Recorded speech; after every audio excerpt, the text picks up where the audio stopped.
নমস্কার, দেখছেন টিভি9 বাংলা। শুরু করছি সন্ধ্যে সুপার প্রাইম টাইম। আপনাদের সঙ্গে আমি তন্নিষ্ঠা রয়েছি স্টুডিও থেকে এবং আমার সঙ্গে নিউজ রুম নিউজ ডেস্ক থেকে রয়েছে মঞ্জিরা শুভজিৎ।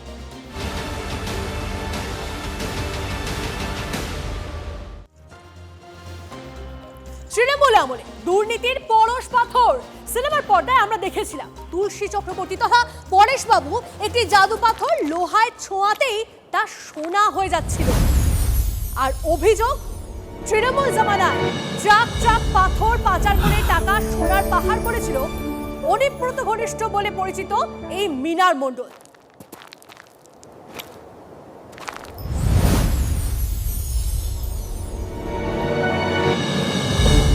আর এখনো পর্যন্ত যা হিসেব, তাতে টাকা সোনা মিলিয়ে মিনার মণ্ডলের প্রায় 25 কোটি টাকার সম্পত্তি বাজেয়াপ্ত করেছে পুলিশ।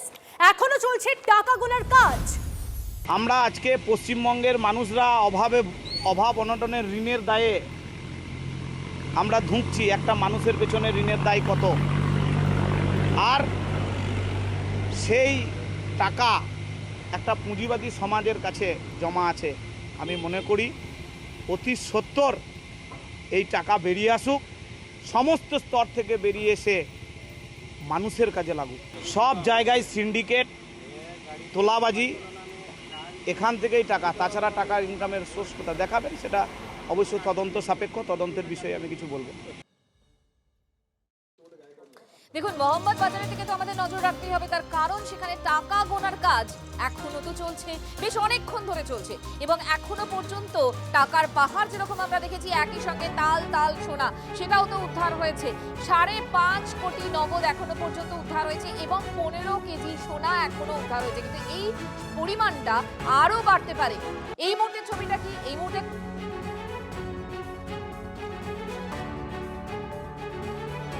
জেলে যাক, আর এদেরকে যারা পয়সা জুগিয়েছে তাদের বিরুদ্ধেও মনে হয় আইনত ব্যবস্থা হওয়া উচিত।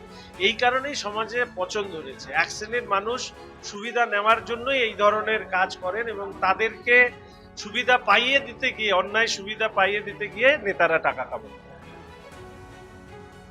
যদি কোটি টাকা পাওয়া যায়, তাদের বাড়ি থেকে যদি অবৈধ সোনা পাওয়া যায়, যেগুলো আপনারা বলছেন, তো আইনের পথে চলুক।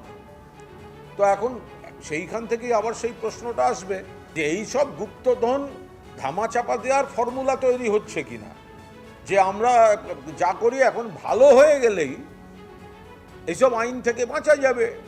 ডালে পালায় যাদের নাম আসছে তারা তো সব ভালো হয়ে গেছে, ভালো। ফলে এইসব যারা ভালো হচ্ছে তাদের পেছনে তাদের ঘনিষ্ঠদের এই গুপ্তধন গুপ্ত রাখার আকুতি কাজ করছে কিনা সেটাও খতিয়ে দেখা হোক। নতুন রাজ্য সরকার যে পদক্ষেপ নিয়েছে সেটা প্রত্যেকেই স্বাগত জানাচ্ছে, সাধুবাদ জানাচ্ছে। যারা এই ধরনের কাজকর্মের সঙ্গে যুক্ত রয়েছেন এবং এরকম unaccounted for money, which is definitely illegal money, সেটাকে তারা রিকভার করেছেন, তার জন্য রাজ্য পুলিশ বা যারা করেছেন তাদেরকে ধন্যবাদ দেব। এবং আমরা আশা করব যে এর পিছনে কারা আছেন, পুরো রুটটা, এবং এর সঙ্গে কারা কানেক্টেড আছেন, কাদের ব্লেসিংস এনজয় করতেন লোকগুলো, প্রত্যেকটা জিনিসকে খুঁটিয়ে দেখা হবে এবং প্রত্যেকের ক্ষেত্রে আইন মোতাবেক ব্যবস্থা নেওয়া হবে। We have nothing to defend, nobody to defend.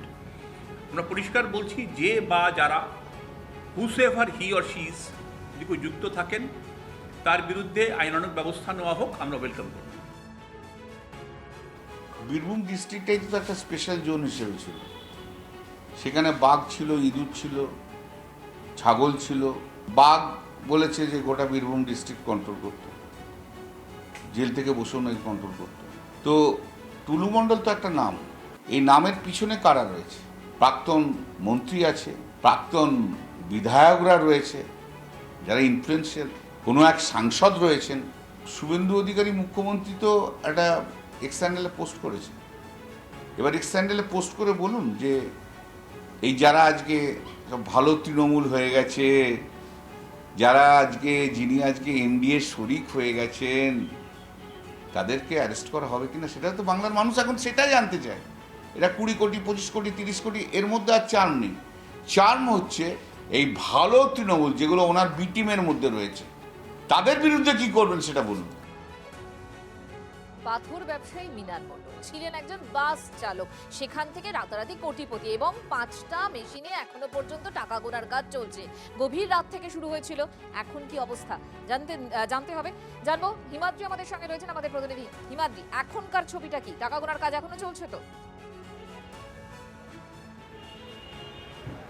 দেখো, একেবারেই টাকা গোনার কাজ কিন্তু এখনও পর্যন্ত চলছে, যেটা জানতে পারছি হয়তো শেষের দিকে, কিন্তু এখনও পর্যন্ত সেই প্রক্রিয়া চলছে। ছবিটা দেখার চেষ্টা করব একবার। এই মুহূর্তে কিন্তু বিশাল বাহিনী সেখানে মোতায়েন করা হয়েছে, নতুন করে যে ফোর্স, সেই ফোর্সের সংখ্যা আরও বাড়ানো হয়েছে। পাশাপাশি একটা জেনারেটর আমরা বিকেলবেলায় দেখেছিলাম, বিকেল নাগাদ দেখেছিলাম যে একটা জেনারেটর আনা হয়েছিল, সেই ছবিটাও দেখাবার চেষ্টা করব। এই যে একটা জেনারেটর রাখা ছিল, তার পাশাপাশি এখন কিন্তু আরও একটা নতুন জেনারেটর নিয়ে আসা হয়েছে। ইলেকট্রিশিয়ানরা তারা কাজ করছেন, ওপরে লাইট লাগানো হচ্ছে, নতুন করে আবার সাজানো হচ্ছে, যাতে একটা কথা পরিষ্কার হচ্ছে, তা এর ফলে কিন্তু একটা কথা পরিষ্কার হচ্ছে যে রাত বাড়লেও রাতের সময়েও কিন্তু এই জেনারেটর দিয়ে কাজ করা হবে। পাশাপাশি এই ছবিটাও দেখতে পাচ্ছ, এখানে আরও একটা জেনারেটর রাখা হয়েছে, এটা এই মাত্র এক্ষুনি নিয়ে আসা হলো, সেটাওকে ইনস্টল করার কাজ হচ্ছে।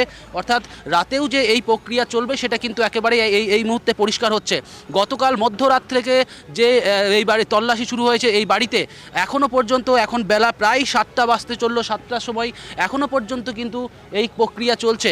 যেটা আমরা জানতে পারছি যে সোনা উদ্ধার হয়েছে, সেই সোনা যতটুকু উদ্ধার হওয়ার ছিল সেই সোনা ইতিমধ্যে উদ্ধার হয়েছে, যেটা মুখ্যমন্ত্রী তিনি জানিয়ে দিয়েছেন এক্স হ্যান্ডেলে। কিন্তু 5,50,00,000 টাকার কথা তিনি বলেছিলেন। এর পরবর্তী ক্ষেত্রে কিন্তু তখন থেকে এখনও পর্যন্ত কিন্তু সেই টাকা গোনার কাজ চলছে। এই মুহূর্তে দেখতে পাচ্ছ যে কেন্দ্রীয় বাহিনীর জওয়ানদের কিন্তু এখানে নামানো হয়েছে, কেন্দ্রীয় বাহিনী বিশেষ জওয়ান কিন্তু এই মুহূর্তে নিয়ে আসা হয়েছে মোহাম্মদবাজার থানার পুলিশের পক্ষ থেকে। দেখতে পাচ্ছ সেই ছবিটা, কেন্দ্রীয় বাহিনীর জওয়ানদেরকে এখানে মোতায়েন করা হয়েছে অপ্রীতিকর ঘটনা এড়াতে। কারণ এই যে জায়গা ডেউচা বা সোৎসাল, সেই সেন্সিটিভ একটা জায়গা, সেই সেন্সিটিভ জায়গায় এই যে এত বিপুল পরিমাণ টাকা, যেই টাকা কিন্তু এখান থেকে বের করে নিয়ে যাওয়া হবে, সেই সময় যাতে কোনো রকম কোনো অপ্রীতিকর ঘটনা না ঘটে, সে কারণেই কিন্তু কেন্দ্রীয় বাহিনীর জওয়ানদের মোতায়েন করা হয়েছে। একদিকে যেমন রাজ্য পুলিশের জওয়ানরা রয়েছে, পাশাপাশি বাড়ির বাইরে কেন্দ্রীয় বাহিনী মোতায়েন করা হয়েছে। সব মিলিয়ে কোনো রকম টাকা বের করে নিয়ে যাওয়া হবে। দেখো, পুলিশ সূত্রে যেটা জানতে পারছি, টাকা গোনার যে কাজ, সেই কাজ অলমোস্ট শেষের মুখেই, এবং সেই কাজ সম্পূর্ণ হয়ে গেলে কিন্তু যেই ট্যাঙ্ক এখানে ভরা হয়েছিল সকালে আমরা দেখেছিলাম পরপর 5টি, সেইগুলিকে কিন্তু টাকা ভর্তি হয়ে যাওয়ার পর সেখান থেকে সেইগুলি কিন্তু এই গাড়ি করে এখান থেকে নিয়ে যাওয়া হবে। আর সে কারণেই কিন্তু এত পরিমাণ ফোর্স এখানে মোতায়েন করা হয়েছে। একদিকে রাজ্য পুলিশের জওয়ানরা রয়েছে, পাশাপাশি কেন্দ্রীয় বাহিনীর জওয়ানরা। দেখতে পাচ্ছ এই মুহূর্তে যে বাড়ি, সেই বাড়ির মধ্যে প্রবেশ করছে কেন্দ্রীয় বাহিনীর জওয়ানরা, সেই ছবিটাও কিন্তু দেখা যাচ্ছে। কেন্দ্রীয় বাহিনীর জওয়ানদেরকে বাড়ির ভেতরে প্রবেশ করানো হচ্ছে রাজ্য পুলিশের সাথে সাথে, যেটা পুলিশ সূত্রে জানতে পারছি। আর কিছুক্ষণের মধ্যেই কিন্তু সেই টাকা এখান থেকে বের করা হবে। যে টাকা গোনার কাজ সেটা অলমোস্ট শেষের পথে, এবং সেই জন্যই কিন্তু কেন্দ্রীয় বাহিনী মোতায়েন করা হয়েছে। আর কিছুক্ষণের মধ্যেই হয়তো সেই যে ট্যাঙ্ক, নজর রাখো, তোমার সঙ্গে আবারও কথা হবে। কেন্দ্রীয় বাহিনীর জওয়ানরা এই মুহূর্তে ওই বাড়ির মধ্যে ঢুকছেন এবং 17 ঘন্টা পেরিয়েও টাকা গোনার কাজ হচ্ছে। এরপরে এই মুহূর্তে যেটা আমরা খবর পাচ্ছি যে সম্ভবত আর কিছুক্ষণের মধ্যেই টাকা বের করার কাজ শুরু হবে। আমার সহকর্মীরা দেখাচ্ছিলেন যে 17 ঘন্টা ধরে কি চলছে, জেনারেটর দিয়ে আলো জ্বালিয়ে টাকা গোনা। এখনো পর্যন্ত জানা যাচ্ছে 5.5 কোটি টাকা এবং 15 কেজি সোনা। কিন্তু আমরা একটু যদি স্মরণ করি তাহলে নিশ্চয়ই সেই স্মৃতিও টাটকা রয়েছে যেদিন 52 কোটি টাকার হদিশ পাওয়া গিয়েছিল প্রাক্তন শিক্ষামন্ত্রী পার্থ চট্টোপাধ্যায়ের বান্ধবীর ফ্ল্যাট থেকে, টালিগঞ্জের ফ্ল্যাট থেকে, বেলেঘাটা ফ্ল্যাট থেকে। ফলে এই বিপুল টাকা তৃণমূল ঘনিষ্ঠ কারোর বাড়িতে আছে, এই অভ্যাস বোধহয় এর আগেই হয়ে গিয়েছিল, তাই মানুষের অবাক হওয়া একটু বাকি আছে। কিন্তু আমার সহকর্মী সুজয় সেদিন সেই পরিস্থিতির সাক্ষী, কারণ সুজয় সেদিন প্রথম সে খবর ব্রেক করেছিল। আজ আবারও এমন একটা পরিস্থিতির দিকে এগোচ্ছে, এখন জেনারেটর জ্বালিয়ে সেখানে টাকা গোনার পালা চলছে। আপনাদের ব্যাক টু ব্যাক ধরে ছবি আমরা দেখাচ্ছি, ব্যাক টু ব্যাক না, পাশাপাশি বলবো একেবারে। আমার সহকর্মী সুজয় এই মুহূর্তে রয়েছে। সুজয়, এখনো পর্যন্ত জানা যাচ্ছে যে 5.5 কোটি এবং 15 কেজি সোনা, গোটাটা হিসেব করলে হয়তো কোটির সংখ্যা অনেকটাই বেড়ে গিয়েছে, তবে 52 কোটির হিসেব সেদিন পাওয়া গিয়েছিল। এখনো পর্যন্ত লেটেস্ট কি আপডেট, কোন দিকে এগোচ্ছে পরিস্থিতির জল? একবার দেখো, অর্পিতা মুখোপাধ্যায়ের বাড়িতে যে তল্লাশি বা ফ্ল্যাটে যে তল্লাশি চালিয়ে যে বিপুল পরিমাণ টাকা, সেটাও একটা রাতভর তল্লাশি ছিল এনফোর্সমেন্ট ডিরেক্টরেটের। আর এই মুহূর্তে বীরভূমে যে তল্লাশি চলছে এবং যা সেখানে পরিস্থিতি, নতুন করে জেনারেটর আনতে হচ্ছে, অর্থাৎ একটা বিষয় স্পষ্ট, আজকের এই তল্লাশিও রাতভর চলবে। টাকার অঙ্ক এখনো পর্যন্ত 25 কোটি টাকা, সংখ্যাটা আরও বাড়বে তেমনটাই ইঙ্গিত পাওয়া যাচ্ছে পুলিশ সূত্রে, তার কারণ এখনো কাউন্টিং চলছে। সুজয়, সেদিনকে যে টাকার ছবি দেখতে হদিশ পাওয়া যদি গিয়েছিল, আমরা দেখেছিলাম যে 52 কোটির পাহাড়, এবং সেক্ষেত্রে তৃণমূল কংগ্রেসের একজন প্রভাবশালী প্রাক্তন শিক্ষামন্ত্রী, তার বান্ধবী, সরকার বদলে গিয়েছে, অনেকাংশের সময় অনেকাংশে অনেক রকম অভ্যাস হয়ে রাজ্যের বদলে গিয়েছে, কিন্তু তৃণমূল কংগ্রেস ঘনিষ্ঠ হওয়ার সুবাদে তাদের বাড়িতে টাকার পাহাড়, এ ছবি বদলাচ্ছে না এখনো। এক্ষেত্রেও তাই। এই কান টানলে কোন কোন মাথা আসতে পারে বা এখনো পর্যন্ত কি খবর? কারণ অনুব্রত ঘনিষ্ঠ সে। দেখো, এখানে একটা যে প্রশ্নটা সামনে আসছে সেটা হচ্ছে ইডি তদন্তের ক্ষেত্রে বা সিবিআই তদন্তের ক্ষেত্রে ইডি যখন তদন্ত করেছিল তখন অনুব্রত ঘনিষ্ঠ মণ্ডলে যারা যারা ছিল তখনই তো এই যে যার বাড়িতে আজকে তল্লাশি চালানো হচ্ছে সেখান থেকে এই টাকা উদ্ধার হওয়ার কথা, বা ঘনিষ্ঠ মহল যদি দেখা হয়, ঘনিষ্ঠ বৃত্তে যারা ছিল তাদের মধ্যেও এই ব্যক্তির নাম ছিল। তাহলে প্রশ্ন, ইডি তদন্তে কেন সেই টাকা এলো না? তাহলে কি ইডি তদন্ত করার পর অনুব্রত মণ্ডলের জেল যাত্রার পর এই টাকা এসছে, নাকি আগে থেকেই ছিল? কারণ যেভাবে বিপুল পরিমাণে টাকা জমানো রয়েছে সেটা কখনো একদিনের কাজ হতে পারে না, তেমনটাই মনে করা হচ্ছে বা পুলিশ তাই মনে করছে। ধাপে ধাপে, ধন্যবাদ সুজয়, যে একদিনের কাজ এটা নয়, দিনের পর দিন এই প্রসেসটা চলেছে, এই সাইফনিংটা চলেছে, একটা চেন হয়তো চলেছে। এখন যেটা দেখতে পাওয়া যাচ্ছে, এখন এই মুহূর্তে জেনারেটর জ্বালিয়ে জেনারেটরের সাহায্য নিয়ে টাকা গোনার পর্ব চলছে। 5.5 কোটি টাকার নগদ মিনার মণ্ডলের বাড়িতে এখনো পর্যন্ত গোনা হয়েছে। হয়তো আর কিছুক্ষণের মধ্যে এক্স্যাক্ট অ্যামাউন্টটা জানতে পারা যাবে। 15 কেজি সোনা সেখানে রয়েছে, সেই খবরটিও পাওয়া গিয়েছে। 17 ঘন্টা হয়ে গেল বীরভূমের মোহাম্মদ বাজারে গুনতি চলছে টাকার। আর এই টাকা গোনার কাজ চলছে মিনার মণ্ডলের বাড়ি। মিনার মণ্ডল, যিনি একটা সময় বাস চালক ছিলেন, সরকারি বাস চালক, সেখান থেকে একেবারে কোটিপতি। এই মিনার মণ্ডল আসলে তার শালক টুলু মণ্ডলের হাত ধরেই কিন্তু এই পাথর ব্যবসাতে নামেন। পাথর ব্যবসায়ী ছিলেন এবং তারপর জানা যাচ্ছিল যে অনুব্রত মণ্ডলের অত্যন্ত ঘনিষ্ঠ হয়ে উঠেছিলেন। অনুব্রত মণ্ডল জেল যাওয়ার পর অভিষেক বন্দ্যোপাধ্যায়ের অত্যন্ত কাছের ছিলেন এই মিনার, যার বাড়িতে এখন কোটি কোটি টাকা। আমাদের সঙ্গে এই মুহূর্তে রয়েছেন অ্যাসিস্ট্যান্ট এডিটর আমাদের তন্ময় প্রামাণিক। তন্ময়, এই মিনার মণ্ডল মানে বাস চালক থেকে কোটিপতি। দেখো, মিনার মণ্ডলের উত্থানটা খুব চমকপ্রদ, কারণ মিনার মণ্ডল উত্তরবঙ্গ পরিবহন নিগম, রাষ্ট্রীয় পরিবহন নিগম এনবিএসটিসি আমরা বলি, তার ড্রাইভার ছিলেন, মানে সরকারি কর্মী ছিলেন। সেখান থেকে তিনি অনিয়মিত হয়ে পড়েন 2014-15 সালের পর থেকে, এবং সেখানেই তার যে আত্মীয় রয়েছে টুলু মণ্ডল, মূলত 2016 পর থেকে যে পাথর খাদানের অধীশ্বর হয়ে ওঠে এবং যাবতীয় ডিসিআরের টাকা, ডুপ্লিকেট চালান রিসিপ্ট, অর্থাৎ সরকারি রাজস্ব টাকা নিয়ন্ত্রণ করতো, তারই সাগরেদ হয়ে ওঠে এই মিনার। এবং দেউচা বাজারের পাশে যেখানে সোৎসাল, সেই সোৎসালে যে ডিসিআর গেট রয়েছে, প্রায় প্রতিদিন 1000-2 বেশি ট্রাক এই গেটটা দিয়েই পার হয়। টোল ট্যাক্সের মতো গেট, সেখানে সরকারের রাজস্ব দিতে হয়, চালান নিতে হয়, তারপর সেই গাড়ি বাইরের রাস্তায় বেরিয়ে আসে। সেখানেই কিন্তু মূলত একচ্ছত্র অধিপতি হয়ে ওঠে এই মিনার টুলু মণ্ডলের লোক হিসেবে। অনুব্রত মণ্ডলের ঘনিষ্ঠ ছিল। অনুব্রত যখন জেলে চলে গেলেন, তারপর টুলু মণ্ডলের হাত ধরেই এই মিনার কিন্তু এই দেউচা পুরোটাই নিয়ন্ত্রণ করতো। সে সরকারি কাজ হোক, রাজনৈতিক বিষয় হোক, সব কিছু নিয়ন্ত্রণ করতো। এখান থেকে কিন্তু কোটি কোটি কোটি টাকার সাম্রাজ্য, এবং সেই টাকার হদিশ এর আগে অভিযোগ হতো যে কলকাতা চলে যাচ্ছে টাকা সরাসরি সরকারি কোষাগারে না গিয়ে। সেখান থেকে কিন্তু বলা চলে টুলু মণ্ডলের উপর নজর ছিল, এবং পরবর্তী সময় তার যে সাগরেদ রয়েছে আরও 7 থেকে 8 জন যারা গোটা বীরভূমের গোটা বিষয়টা অপারেট করে, একসময় অনুব্রত মণ্ডলের ঘনিষ্ঠ, সেখানেই এই মিনার, তার বাড়িতে এই টাকার পাহাড়।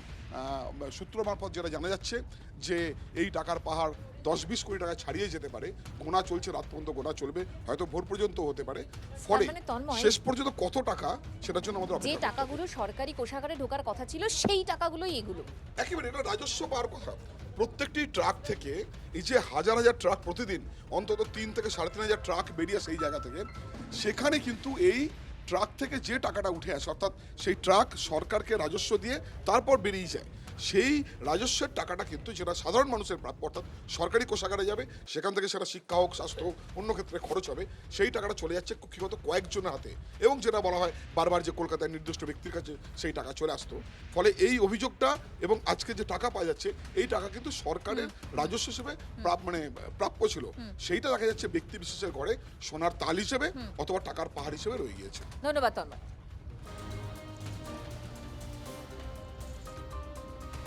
দেখুন, পাথর পাচারের জন্য প্রতি বছর প্রায় 1000 কোটি টাকার রাজস্ব, সেই রাজস্বর ঘাটতি হচ্ছে সরকারের।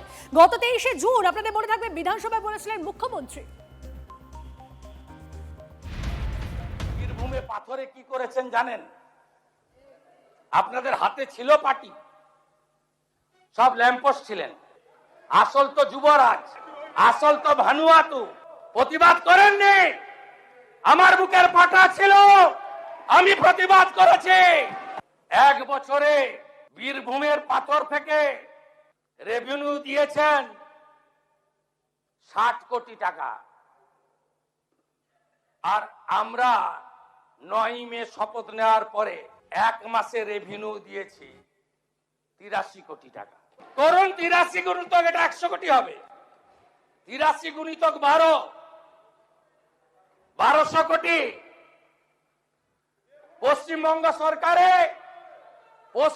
সরকারের অ্যাকাউন্টে 100 কোটি, বাকি 1100 কোটি ক্যামার্কস্ট্রিট হয়ে दुबई। ये तो पहले झांकी है, अभी बहुत कुछ बाकी है। পাথর খাদান থেকে প্রতিদিন 3.5 কোটি টাকার রাজস্ব জমা দিতাম। জেল যাত্রার জন্য অভিষেক বন্দ্যোপাধ্যায়কে বিধে সম্প্রতি এমনই দাবি করেন খোদ অনুব্রত মণ্ডল। আমি জেলে গেলাম